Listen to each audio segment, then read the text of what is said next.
माझा भाऊ होता विक्रांत ठाकरे. त्याच्याबरोबर फसवणूक झाली आहे. बोईसरमधला सौरभ म्हणून माणूस आहे. त्यांनी मुख्यमंत्र्यांच्या नावाखाली त्याच्याकडनं तुला मंत्रालयामध्ये नोकरी देतो याच्यावरून त्याच्याकडनं पैसे खाल्ले 2,20,000 रुपये. त्याच्या नावाचे मी आज गुन्हा दाखल केला आहे. आम्हाला न्याय पाहिजे म्हणून आम्ही कधीपासून 2023 पासून आम्ही सगळ्यांकडे फिरतो, इकडे तिकडे फिरतो, पण आम्ही आज गुन्हा दाखल केला आहे. या संदर्भात कुठे वरिष्ठांकडे पक्षांकडे तक्रार दिली होती?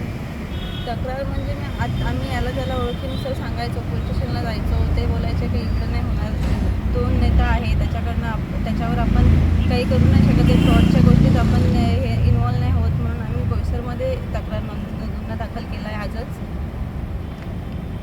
मंत्रालयामधलं काय नेमकं प्रकरण आहे? मंत्रालयामध्ये त्याला क्लर्क म्हणून नोकरी देऊ असं सांगून त्याला तिथे 1-2दा घेऊन पण गेला. तिथला पास तयार करून दिला. तिथल्या साहेबांचा PA आहे, त्याच्या नावाचं त्यांनी पास पण हे दाखवलं, मेसेज दाखवलं की त्याच्याशी माझी ओळख आहे. त्याच्या नावाखाली त्यांच्याकडनं पैसे घेतले की तुला मी नोकरी देतो असं. तुम्हाला नेमकं त्यांनी जेव्हा नोकरी 6 महिने झाले त्याच्यानंतर आम्ही त्याला विचारायला लागलो की नोकरीचं काय झालं, कसं झालं. तो आम्हाला इग्नोर करायला लागला. मग आम्ही चौकशी केली त्याच्या नावाची इकडे तिकडे, तर आम्हाला समजलं की तो फ्रॉड आहे असं.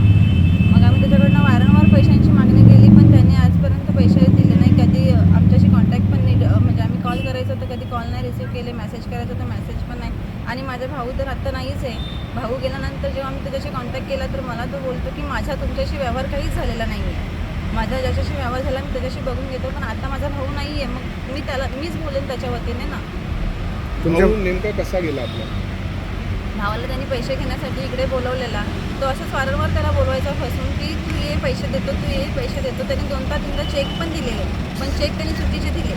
ते बँकेत टाकायच्या दिवशी त्यांना कॉल करून सांगायचं की चेक टाकू नको, बाउन्स होईल, त्याच्यावर सही चुकली आहे, अमाऊंट चुकली आहे, चेक टाकू नका. अशा वेळेस 3 वेळा त्यांनी ते चेक रिटर्न घेतले. आणि जेव्हा त्यांनी लास्ट वेळा पैसे घ्यायला बोलवला तेव्हा माझा भाऊ त्याला भेटून चाललेला आणि तेव्हाच त्याचा ॲक्सिडेंट झाला.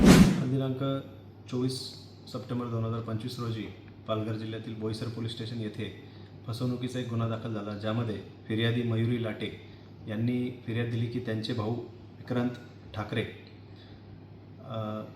यांना नोकरीचे आमिष दाखवून त्यांच्याकडून 2,20,000 रुपये आरोपितांनी घेऊन त्यांना त्यांची फसवणूक केली व आतापर्यंत कुठलीही त्यांना नोकरी किंवा काही न मिळाल्यामुळे आणि मागच्याच वर्षी फिर्यादी यांचे भाऊ 21/3/2024 रोजी अपघातात मयत झाल्यामुळे ह्या फसवणुकीवर त्यांनी तक्रार दिली. त्या अनुषंगाने सौरभ आप्पा, पूर्ण नाव माहीत नाही, असे आरोपींचे नाव यांच्यावर गुन्हा दाखल झालेला आहे आणि पुढील तपास बोईसर पोलीस स्टेशन करत आहे.